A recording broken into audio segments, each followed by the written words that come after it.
วัสดีครับนี่ก้นเท้าจักตกนี่ฮะยังใช้แบบนี้อยู่เลย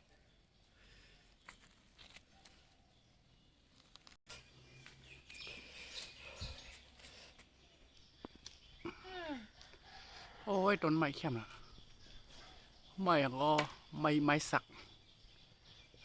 ครับไม้สักนี่ก็อายุสักประมาณ20 ปีนู่นสูงนี่ครับพ่อเท่ากำลังจักตอกภาษาไทยใหญ่เรียกจักตอกนี่ตอกจักมาเดี๋ยวมึงอาซักเอาค่ะนาย14 15จักเอาเนาะถึงอ่ะสิบปลายมันบังเอาวะโอ้บอกว่าอายุ10 กว่าก็ทำแล้วนะครับต้องหัดแล้วนะครับ12อะไรบังเอาก่อนน่ะโอ้ เวียดนามพ่อเฒ่าบอกว่าทำงานแต่อายุ10 11 12ก็เริ่มทำงานแล้วนะครับสมัยก่อนก็พวกไปตัดไม้เอาหาฟืนอย่างเงี้ยต้องใช้ศอกพยุงนะฮะนี่นะแล้วโอ้เข้มเนาะกายก็ปีได้ปะเฒ่าฮะกายก็ปีได้อาจจะ10ปลายอ่ะวะจำแปดเราอยู่เอาก็ถามกันนะวันนี่อันนี้เป็นลายแน่นอนอันนี้สักไหนสักอะไรมื่อใดหมกชิพายว่ะอ๋อ15สักหนึ่งจ้องอ่ะปะเฒ่าซ้ำมือเฮินอ๋ออันเขียนอะไรได้ซ้ำมือจ้องอ่ะอ๋อซ้ำมือจ้องสักที่วัดนะครับสมัยก่อนเปิ้นก้นใจผมสักแต่เปิ้นว่าผมเจอก้นใจเนาะเปิ้นวางกันหนาแคบผมเจอไอ้ใจขาลายเนาะว่าไปใจไอ้ใจขาลายได้แบบนี้เนาะเขาสมัยก่อนคือว่าตอนเป็นเด็กเนี่ยหรือวัยรุ่นเนี่ยถ้าคนไทยใหญ่นะถ้าไม่ได้สักนะแปลว่านนแปลว่ายังไม่ได้ชายไม่ใช่ชายไทยใหญ่แท้นะครับในของแท้2,000เข้าเขาก็เฮ็ดหางไว้เนาะอ๋อไอ้นี่แบบถามว่าฟันไม่เข้าฟันเข้าไหมพ่อเฒ่าบอกว่าเข้าอยู่เดี๋ยวดูข้างหลังอันนี้หมูยังหมูสุมนาอ๋อนี่เขาเรียกว่าหมูสุมนามันเฮ่ยังพ่อเฒ่าเฮ่ผีเฮ่เผ็ดเนาะอันนี้คือสักเพื่อที่จะกันพวกพูดผีปีศาจนะครับอันนี้เป็นยันนะครับนี่เป็นความเชื่อตั้งแต่โบราณของชาวไทยใหญ่คนไตเขาจึกบอกที่ไหนเนาะผมซ้ำเล่นซ้ำลายผมซ้ำยากันยาหางได้เหมือนไรเนาะหมดแล้วเนี่ยเปิดเฮ็ดเอาหมดแล้วหมอก็เมียวอ่ะชิมเป็นหมดอ่ะชิมเป็นหมดเนาะคนว่าเปียดอ่ะมันเอาก็มันเอาเนาะอ๋อมันหาได้ไม่ได้แต่ก่อนเนี่ยพวกทหารพม่าเนี่ยคือเขาจะเหมือนกับว่าฆ่าล้างเผ่าพันธุ์แล้วก็คือของดีของอะไรที่ของดีของอะไรที่เป็นตั้งแต่โบราณกาลเนี่ยก็คือพม่าเขาจะกวาดล้างหมดประมาณนั้นนะฮะนี่พ่อเจ้าก็จะนอนที่นี่นะฮะพ่อเจ้าชอบนอนแบบนี่ครับธรรมชาตินะฮะโอ้ยสบายเนี่ยนอนอย่างเงี้ยเนาะอยู่โยนเนาะเขาเรียกว่าอยู่แบบพอเพียงนะครับนี่ฮะก็ใส่อย่างนี้ทำกับข้าวก็ทำตรงนี้นะฮะ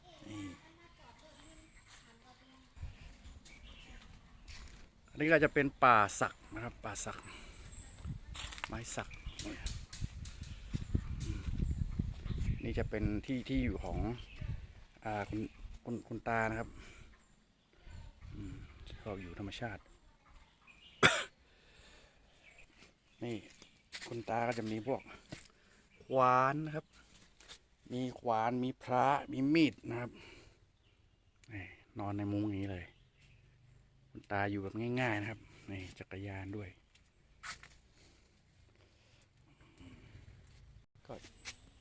ตาจะมานั่งเนี่ยนั่งแบบว่าได้รับออกซิเจนอย่างดีเลยนะครับป่าสักโอเคครับก็สวัสดีนะครับผมชีวิตคุณตานะฮะตาน่ารักมากไม่ใช่คุณตาผมแต่ว่าเป็นคุณตาของคนอื่นโอเคครับผมโอเคสวัสดีครับถามคุณตาอีกนิดนึงพอเท้าเนี่ยจื้อบ่าคือจื้อเจ้าช้าง ฮะ จื้อเจ้าช้าง ชางปุงเนี่ย ปุ่งเนี่ยเลยเนาะ เออ อ๋อจื้อจ้องฮะ จึกย่อง ปุ่งเนี่ยเลยเนาะ เออ ปุ่งเนี่ยอ๋อปุ่งเนี่ยปองว่าหือป่ะ เออ ปองว่าหือปุ่งเนี่ยสองหูเนี่ย หูนะ อ๋อ ปองจื้อนั่นนะกะ อ๋อ ปองลูกบ้านเท่านั้นน่ะ จื้อรู้จื้อเฮือนู้ จื้อเขาเนี่ยเป็นไอ้มันว่ะ อ๋อใจมัน เขาเป็นลูกเดียวกันนู้ อ๋อจะใจมันน่ะเนาะ เออ จะเตี้ยงกันน่ะ จะเตรียม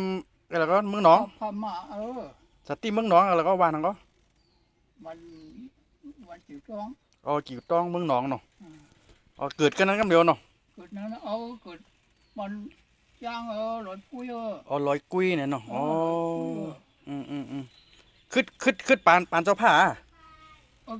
แต่ก็ ขึ้นดูห้าปานเจ้าผ้า คิดว่า ขึ้นอินเนาะ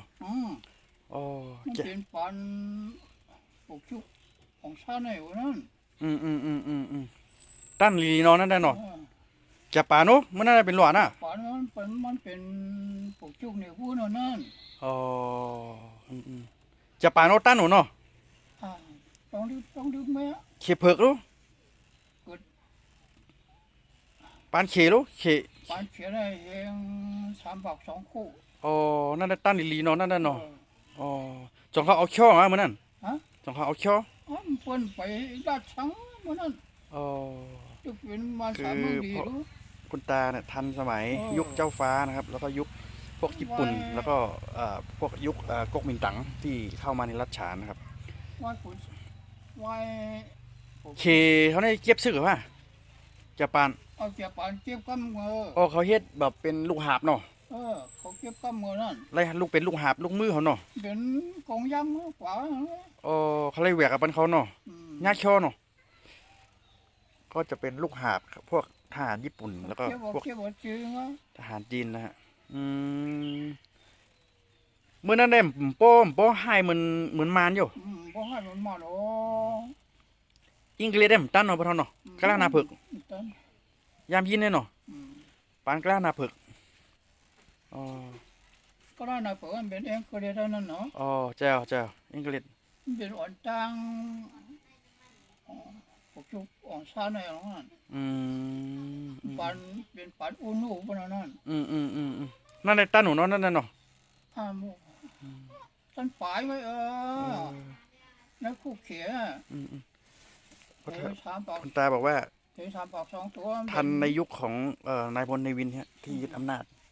เพิ่มมาในเข้ามาก็ชุกชักหมดแล้วเนาะมันเนาะเมืองใต้เนาะ อันชุกชักเจียวมือไว้ปกจุกอ่อนซานตายในนี่มาจำว่าจ้าปุ้งขิวปุ้งเดืองน่ะ อ๋อปานเจ้าผ้าเลี้ยวนั่นวะนั้น ปันจะพาดีอ่ะ ปุ้งเขียวปุ้งเหลืองแมนกันเนาะ มันเห็นผมแม่นกันนะ อ๋อมันเป็นเจ้าผ้าอะไรตั้งก้นเมืองกะทั้งแดดอ๋อว่าจ้าไปเกี่ยวกันแล้ว ห้ามกันเนาะแม่เนาะ แต่ว่ามาตรวจปุ้งเขียวปุ้งเหลืองไอ้นั่นน่ะก็ไม่ จงเขาสองแล้วมันนั่นสองห้องสอจำวานจำเฮือนน่ะอ๋อให้กับตุ๊บพวกให้กับตอดปันนั่นเนาะ กางขมาอันสก็สอบกางขมาอุปในกัมมาเมื่อในตัวปุ้งมากูเขาเนี่ยผมปั๊มได้เนี่ยว่ะ อันนั้นคือจะเป็นยุคของเขาเรียกว่าการเลือกตั้งนะครับเลือกตั้งระหว่างภาคของเจ้าฟ้ากับภาคของประชาชนนะฮะกับฝั่งขององซานกับประชาชนและฝั่งของเจ้าฟ้านะครับก็หลังๆนี่คือเฉียดฉิวนะครับคะแนนที่ออกมาก็คือฝ่ายของทางภาคประชาชนนะครับได้มากกว่าสัก 51 52อะไรประมาณนั้นนะครับที่ดูในประวัตินะครับก็นิดเดียวนะฮะก็จะหลังจากนั้นก็พวกเจ้าฟ้าผู้นำที่ก็ได้เขาเรียกได้สละอำนาจให้กับทางประชาชนภาคประชาชนนะครับกับองซานนะฮะที่เป็นตัวปัญหานะครับที่มายั่วยุให้ภาคประชาชนต่อต้านพวกเจ้าฟ้านะครับนั่นเป็นจังไหนอันที่เจ้าผ้าเขาเฮเนาะก้นเมืองเนาะตั้งองซานเนาะอ่อนจ้างเขาได้ตดปุ้งไอ้เขาบ่เฮ็ดว่าได้กำน่ะอ๋อ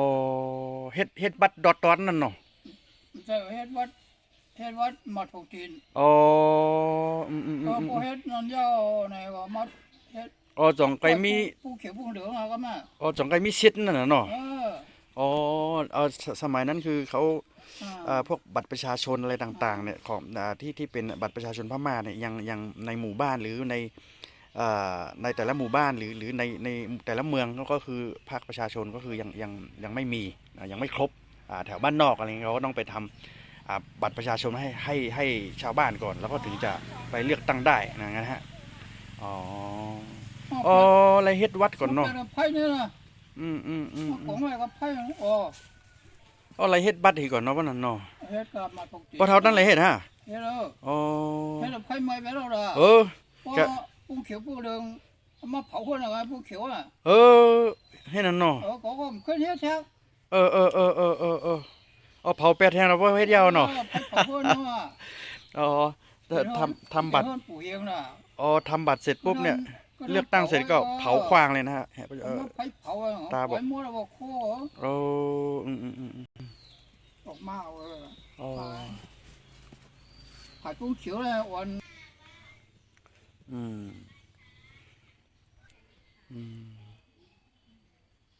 เขากว่าเลยเขากุกกังอะไรก็เขามาด้วยนั้นมีอย่างนั้นมีปุ่งมีปุ่งก็เขาก็เชื่อก็เลยลูกก็เลยกว่าเขาพุ่งมดแล้วเนาะเกี่ยววันเลยกว่ามีหลายลักในเขาเฉยมดอ่ะมันมีหนองอ่ะมีหลวยอ่ะไหนมีโวยอ่ะมีช้างมีจางก็เลยคนหมายมดเราเลยนั่นทางฝ่ายรัฐทางฝ่ายทหารพม่าครับเริ่มเข้ามาวัดที่มาสำรวจที่นะครับเพื่อที่จะทำแผนที่นั่นเองนะฮะกับเพจเนี่ยเขาดิดเพจด้วยเมื่อนั้นนายปทเป็นหมาอยู่มีเมียอยู่มีเมียแล้วตอนสมัยนั้นก็พอเท่ามีเมียแล้วบอกหึงแหน่น้องก่อนเนาะใครต้องเชียงอ่ะใครลืมใครล่ามอะไรเงี้ยวะมาตานมาพอเท่าคุณตาก็เล่าให้ฟังครับประสบการณ์จริงฮะมือกาบุกกูปอกในก่อนขี่จับป่าเขาจะได้มื้อนั้นได้ชุกแซกเขาอยู่บ่เท่าเมืองใต้น่ะมือปะเท่าก็เรียกได้นะในกัดในชาในกึ้นไปเจ้าเนาะไปมีชุกแซกไปมีเพมีเขียนเนาะไปมีซังกัดก็กึ้นอึ้งๆเนาะกัดเพราะว่าจับป่าเนาะ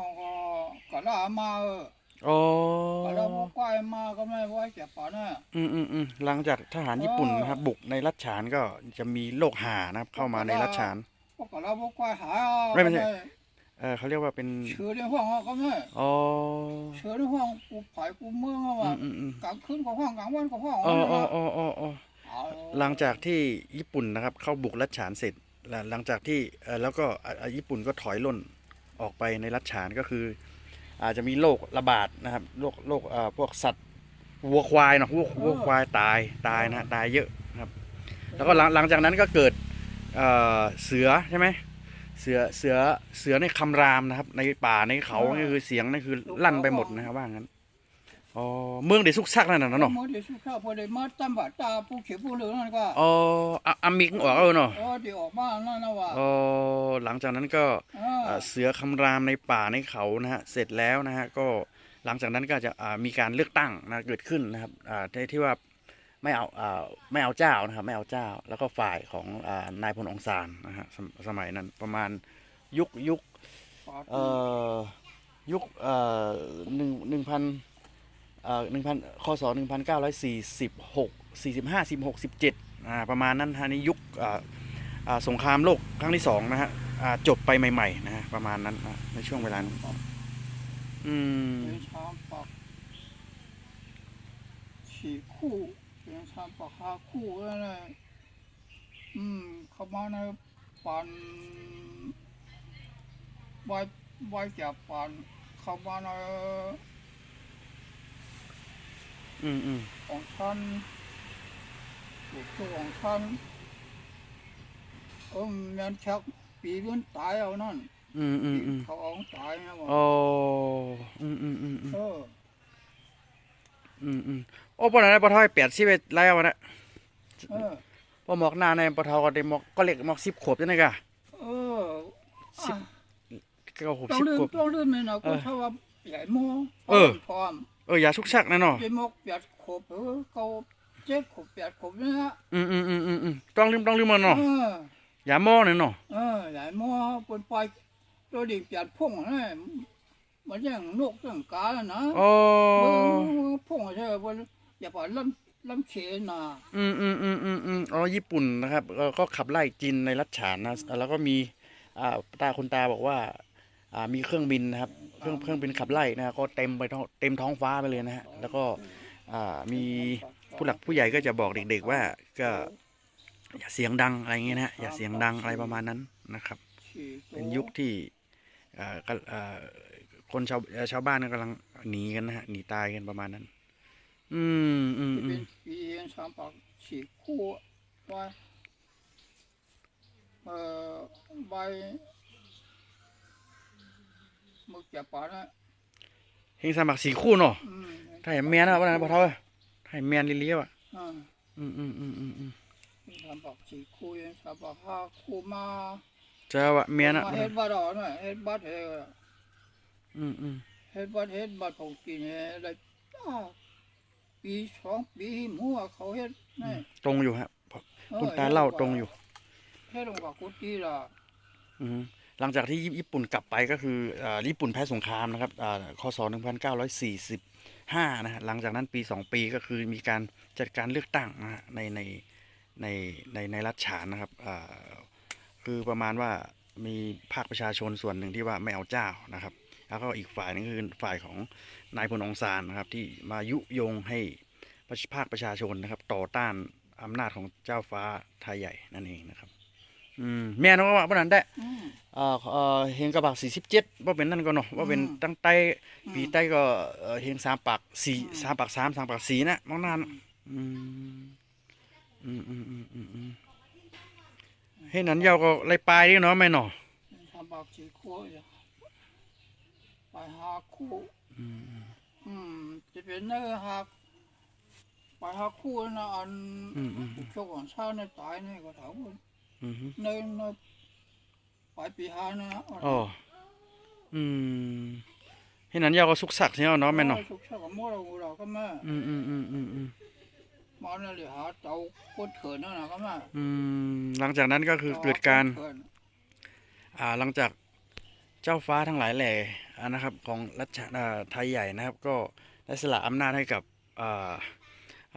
ภาคประชาชนนะครับด้วยการเลือกตั้งอะไรอย่างเงี้ยฮะก็หลังจากนั้นก็เกิดการทางฝ่ายองซานหรืออะไรอย่างเงี้ยฮะก็มีการบุกเข้าในรัฐฉานนะครับบุกเข้าไปในรัฐฉานเพื่อที่จะรวบอำนาจของพวกเจ้าฟ้านะครับประมาณนั้นนี่ก็คือจากการเล่าประสบการณ์จริงจากพ่อเฒ่านะครับหรือว่าคุณตานั่นเองใจมันหน่อยเนาะจื้อพ่อเฒ่าเนาะใจมันเสียเกี่ยวมาปุ๋งหญ้าสั่งปุ๋งหญ้าอะไรปุ๋งหญ้าอะไรอยู่ฮะจ้องเหมือนเจ้าน่ะตั้งอะไรอยู่ฮะอยู่ก็เฮ็ดฉางเนาะเป็นฉางเลย5 บาทอยู่ใกล้เมืองหนองอ่ะเป็นฉางน่ะอยู่นะเมืองหนองพ่อเฒ่ามันเป็นนอกมันคุณตาเป็นชาวในเขาเรียกว่าเมืองหนองนะครับในเมืองหนึ่งของในรัชฉานนะครับเมืองหนองก็จะเป็นเป็นบ้านจัด อ๋อวันจัดนะครับ อยู่ในบ้านจัดนะครับ หมู่บ้านจัดอ๋อ มันเป็นลูก จับเกซีเนาะนักเมืองนางเลยเนาะ จับเขากันนะจับปานนั้น เกซีเมืองหนองเมืองนางเนาะอ๋อ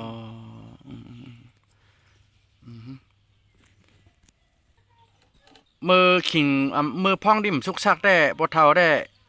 กว่าลีกัดกาสังเจนได้แต่มีเพมีเขียนหนังเนาะก้นก็กึ้นเนาะมันเนาะกึ้นหัวขนาด กวางเลยก็ง่ายกัดก็ขึ้นหรอป่วยก็ขึ้นหรอ เลื่อนพี่กัดในมีหลายวันเหรอไตเขาเนี่ย อะไร กัดไตเขาในมีหลายวันกัดทุ่งจามไตเขาเนี่ยมีกูหาวันเนี่ยมา กัด5 วันเนี่ยนะวันเนาะ อ๋อ เหมือนเหือนั่นเพราะเขาขายกัด5 วันเนี่ยเขาแข่งว่าได้บ่เท่าที่อยู่นั่น กว่ากัดเนี่ยกัดเหมือนไอ้พี่เอากัดเนาะเหมือนอย่างก้นกล้าเขากว่าแทงเขาเหมือนอย่างลูกคุกกับเขาแทงกัดให้ไหนกัดนางเนี่ยเนาะ กัดจัดกัดหกกัดนางกัดเวียงให้ไหน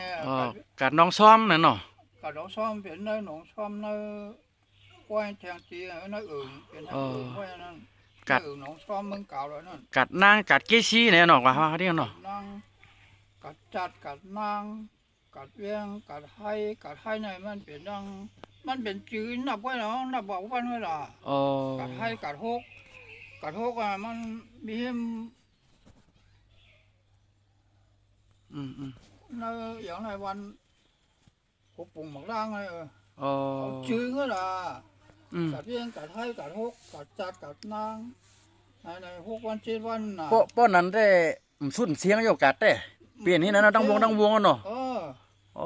มันจะไล่คาในก็กัดไล่ขาวกัดพ่นมากัดพ่นเอากัดปังสร้างให้ในโง่นั่นก็กัดจัดหมอกให้ในจับกันโง่ในกัดวันเฮียงให้ในในกัดได้มีกุมย่อมาแล้วเนาะมีกุมย่ออย่างมอลินเมืองกึ่งได้มีอยู่ฮะมาขายมีอย่างละลายก็ถอนอันได้กัดได้อันขึ้นจื้อเนี่ยเขาว่าเหมือนอย่างเขาว่ากุมเมียวน้ำมันเขาอะไรบนหาขายด้วยน้ำมันเขาว่าอันเบิ้นห้องกล้ามจัดแลบกูบอกว่าหล่อลีแล้วก็หล่อเมืองนายเนี่ยฮะมาลีมาแสนวีเนี่ยฮะเขาว่ามาลีมาแสนวีสาวหางลีสาวสีโปะเนี่ยฮะบัดจันจังนั้นได้หัวมันมีความจับเดียบกันเลยว่าไว้หนูในการในตรงหันมีชาวฮะพ่อเฒ่ามันน่ะ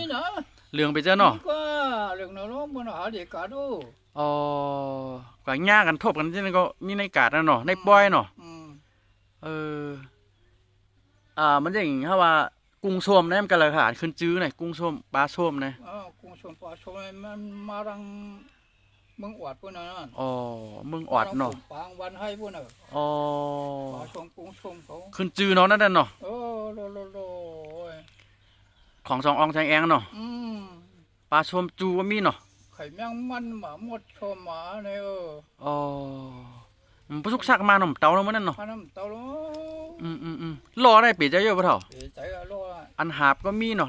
อันหาบก็มีก้นกระหาบก็เหลือใจรอปองเนาะก้นกระหาบได้ก็ต้องไปน่ะทงยงทางยางหาบมันน่ะขายมันน่ะซอกเจอไม่หือกะผักกะมันโอ้ซอกเจอไม่หือซอกใครอ่ะซอกไข่ซอกไข่นั่นยาเนาะมันขามเนาะมองชกไข่กว่าก็เปลี่ยนน้ำขำน้ำก้อนขำน้ำขำลูกก็ตีนให้ย่างหนาตีนขำละมันนำครบตีนเนาะตีนซ้ำเสียก็ของเราก็ไม่หมักก้าเอาให้เช็ดตีนว่ะเพราะมันจับตีนดีก็มืนก็ผลจกมากูหน่าจ้างมือหน่อยมันกะไว้หน่าพลาดปึ๊กเนี่ยโว้อันนี้คือพ่อเฒ่าเล่าถึงตอนยุคก่อนที่ในรัชฉานจะมีการเกิดสงครามหรือการที่ก่อนพม่านะครับก่อนพม่าที่จะมายึดอำนาจหรือมาครองแผ่นดินในรัชฉานนะครับก็ตอนที่คุณตาเด็กนะครับก็มีบ้านเมืองก็คือสงบร่มเย็นนะครับไม่ก็อยู่กันแบบว่ามีความสุขนะฮะในตลาดในการค้าขายในตลาดในอะไรต่างๆเนี่ยก็คือจะรุ่งเรืองนะครับรุ่งเรืองแล้วก็ประมาณนั้นนะฮะแล้วก็คือช่วงสมัยก่อนเนี่ยในตลาดในอะไรต่างๆเนี่ย ในบ้านในหมู่บ้านในบ้านในเมืองกำลังสงบร่มเย็นนะฮะช่วงสมัยนั้นก็มีการค้าขายนะครับอย่างตลาดนัดในรัชฉานก็จะมีทุกๆทุกๆอาทิตย์นะฮะประมาณนั้นอาทิตย์ละทุกๆอาทิตย์แต่ก็คือแต่ละวันเนี่ยก็คือจะมีอย่างวันนี้จะมีตลาดนัดตรงบ้านนี้บ้านนู้นบ้านนี้ก็คือจะหมุนไปเรื่อยๆนะครับเขาเรียกว่ากาด5 วันกาด7 วันนะครับประมาณนั้นนะฮะในยุคสมัยก่อนบ้านเมืองยังสงบร่มเย็นนะฮะก็อย่างวัยรุ่นนะกลุ่มวัยรุ่นกลุ่มหนุ่มสาวก็จะได้ไปพบปะกันในตลาดบ้างในวัดบ้างในงานนะฮะนี่เขามีการจัดงานต่างๆนะครับสมัยนั้นเฮียวอันนั้นรู้เปิ้นว่าป้อยต่อลงนะฮะอัน1 ปีป้อยเจ้าผ้านั่นมีปทตั้นฮะนั่นหึงเอาเนาะมันไกลหน่อยเนาะอ๋ออันว่าเจ้าผ้าเอาแค่สู้อันมานั่น1 ปี1 ปอกอันมานั่นตาเนี่ยเปิ้นกว่าคนใหญ่2-3 ปอกนั่นก็ฮะอ๋อเฮียวป้อยจะต่ออันมานั่นอ๋อก็คือคนกว่าป้อยกันโตเนี่ยนี่ก็เอาไปกันโตเจ้าผ้าเนาะอ๋อป้อยกันโตวันนี้นั่นนะยุคสมัยก่อนหน้านั้นคือเพราะคุณตาก็จำไม่ค่อยได้ในยุคที่เจ้าฟ้าปกครองนะครับปกครองในรัชฉานนะครับแต่ที่ในยุคเจ้าฟ้าคุณตาก็จะจำได้บ้างไม่ได้บ้างนะตอนนั้นยังน้อยอยู่นะฮะแต่ก็จะมีบุคคลสำคัญนะฮะท่านบอกว่ามีบุคคลสำคัญเท่านั้นนะที่จะได้ไปดำหัวนะครับพวกเจ้าฟ้าอะไรประมาณนั้นนะครับเฮลในปอยในลามในของมีปางล่องเนี่ยมาเถอะอ๋อปางล่องในที่มีปอยคือว่ามันถึงปางไว้กำเหลียวดอกมีแต่เสียหรือว่าเพราะเป็นปอยของไก่เมียหรือว่าเป็นปอยก็มีกำเหลียวนั่นเนาะอ๋อปางล่องออกปีแล้วเนาะบนเดือเฮ็ดปอยไหนบนบ่แช่ไว้เนาะเฮ็ดซุ่มเนาะราชกุลหลวงเจ้าเจียงอันกาอุกุลหลวงกุลหลวงที่มาแช่ปางกันได้นั่นเนาะที่ว่าขอนกันได้วันไหนนั่นน่ะเขาเลยเชียงก็ไม่เชียงขวานน่ะเบิ่งเชียงขวานก็วางปางเนาะแม่เนาะแช่เนาะในยุคนั้นนะครับก็แช่มันเนาะพูดถึงเรื่องการพนันนะบ่อนการพนันนะพูดถึงก็เลยถามคุณตานะคุณตาเลยเล่าถึงว่าโอ้คือสมัยนั้นเนี่ยถ้ามีงานนะฮะงานต่างๆนะก็คือจะมีพวกบ่อนการพนันร่วมกับงานด้วยนะครับอย่างงานพอมีปอยในปอยสังรองใช่ไหมก็มีเนาะมีหมดแล้วเนาะปอยสังบ้านเนาะอ๋อถ้าจัดงานอะไรต่างๆเนี่ยก็คือเป็นงานประเพณีหรือเป็นงานอะไรต่างๆเนี่ยก็คือจะมีบ่อนการพนันร่วมอยู่ด้วยทุกครั้งนะที่ปัดเท่าแหละร้องด้วยนะกูบอกจ้ามือเนาะก็เรียกร้องจุกอย่างไรก็หนาหมูเขียดก็รู้คุณตาก็มีประสบการณ์ที่ไปเล่นการพนันด้วยนะฮะหมูไก่มีสารพัดสารเพทุกอย่างนะมีหมดนะครับเกี่ยวกับการพนันนะครับไฮโลมีน้ำเต้าปูปลามีทุกอย่างนะครับสมัยนั้นคือสมัยนั้นเนี่ยก็ในการบุกรบของแผนการทหารพม่าเนี่ยเขาก็จะเอาสิ่งเหล่านี้การพนันเนี่ยเอามาล้างสมองของพวกชาวบ้านนะครับให้ไปลุ่มหลงกับพวกการพนันติดการพนันนี่คือจะเป็นการรบอีกแบบหนึ่งนะงานศพเพราะถ้าสมมติว่ามีงานศพเนี่ยก็คือจะมีแต่พวกไพ่กับไฮโลอะไรประมาณนั้นไม่ค่อยมีเยอะเท่าไหร่ในปางร้องไงว่าเป็นร้องอะไรหมากบ่เป็นเอาวูปั่นกันเอาควายตางเอาให้เจ้าเมียโหลดกำเอาให้เจ้าเมียเอามีกำเอาบนวานั่นมีเตี้ยว่าหรอมีก็ขายข้าวเขียวนั่นแหละมันพวกกวางชุ่มทำอะไรขึ้นมันก็กลัวเดียกวนร้องไรอย่างหัวเราก็ไม่ก็ได้ปั่นมาจากไหนเนี่ยจับเนาะเดี๋ยวหลายเหียงเดี๋ยวนั่นก็เอาหลายหมื่นนี่นั่นน่ะมากขนาดนั้นก็ไม่ขาย ขายเขียวกันแน่ออกมาก็แม่เอามีดจ่าบอกว่ามีไหนกูบอกในตีเนาะพ่อก็ได้พ่อก็ได้เงินกูมาขึ้นมาล่วงพ่อช่วยมาก็เย้าเจ้าของหรือมือเอาไว้นะสมัยพ่อเท่าพูดคุณตาพูดถึงว่าสมัยก่อนเนี่ยการพนันนี่เป็นอะไรที่สุดยอดมากเขาบอกคุณตาคุณตาเล่าถึงในวงการพนันฮะในนักเล่นทั้งหลายแหล่เนี่ยก็คือเขาก็บางทีเนี่ยเสียมากเสียน้อยนะฮะถ้าเสียมากๆเข้าไปก็จะเอาพวกสิ่งของเอาพวกข้าวสารต่างๆนานานะที่มีอยู่นะบัวควายอย่างเงี้ยก็คือจะเอาตัวนั้นอะไปมัดจำนะครับไปมัดจำเพราะว่าเสียเยอะบางคนถึงขั้นกับว่าเอาเมียเนี่ยจำนำไว้นะฮะขนาดนั้นเลยนะฮะสมัยก่อนสุดยอดจริงๆนะฮะเมื่อกูบอกในอันเป็นกล้าโลกล้าสังกันได้เปิ้นกว่าอันเป็นเชิงเนาะพ่อเท่าเนาะเป็นชายมีเป็นชิปเป็นชาววนอันเขาว่าในป้อมกว่าจ้ำกันน้ำนั้นโจรเหลืองนะฮะเขาว่าโจรเหลืองโจรน่ะเพราะว่าจ้ำกันน้ำแล้วมันฮัดเนาะมันฮัดคือสมัยก่อนในการค้าในรัชฉานเนี่ยอาจจะเป็นวัวต่างม้าต่างแล้วก็เป็นพวกเกวียนนะฮะเยอะมากนะครับไปกันเป็นกระบือเกวียนนะครับไปกันเป็นกลุ่มคาราวานนะฮะแล้วก็เพราะอะไรเพราะว่าคือหนึ่งคือมันป้องกันที่จะโจรผู้ร้ายนะครับโจรเยอะมากนะชุกชุมมากสมัยก่อนก็เลยต้องไปกันเป็นขบวนนะฮะถ้าไปเป็นคาราวานเนี่ยก็คือกลุ่มโจรต่างๆนี่ก็คือเขาไม่กล้าที่จะมาปล้นนะว่างั้นเมื่อกูบอกเนี่ยไต่ต้นไม้หุ่งหลงอะไรเป็นเฮ็ดน้ำเตามีเตาในบนห้องอย่างอย่างอุ้มน้ำฮะมีมันจะไหนบ่เท่านาเฮือนกวนจะไหนในไฮในวานในนาในบนเดียวหนึ่งบนเดียวเฉเฮ็ดไปมั้ยจ้าเอาน้ำเตาน้ำเตามีเนาะก็มีเนาะมีได้เพียงมีที่เฮือนบนที่เฮือนมันเป็นทุ่งจามใต้นั่นเนาะบนเมากว่าที่การเจ้าน้ำเตาไว้กว่าที่การที่เฉินน่ะแล้วสมัยก่อนเนี่ยก็คือการที่คาราวานของกลุ่มพ่อค้าวัวต่างม้าต่างหรือเกวียนเนี่ยก็คือจะไปบ้านแล้วบ้านเล่าบ้านแล้วบ้านแล้วผ่านไปเนี่ยก็คือจะหน้าบ้านเนี่ยจะมีเป็นน้ำเต้านะครับน้ำเต้านะครับที่จะคอยบริการประมาณนั้นก็คือเป็นน้ำใจนะฮะเป็นประเพณีของคนไทยใหญ่ว่างั้นนะครับก็ไม่ก็อะไรบ้านเมืองสุกซักสังสีก็ไรค่ายเนาะไรค่ายไรปลายมาอยู่ทั้งเมืองไทยน่ะเนาะพอเท่าก็ด้วยประสบการณ์นะครับก็คือหนีนะครับหนีทหารพม่าหนีเพื่อที่จะมีชีวิตที่ดีกว่านะครับก็สุดท้ายก็ได้มาอยู่ในแผ่นดินไทยนะมาพึ่งบุญบารมีของ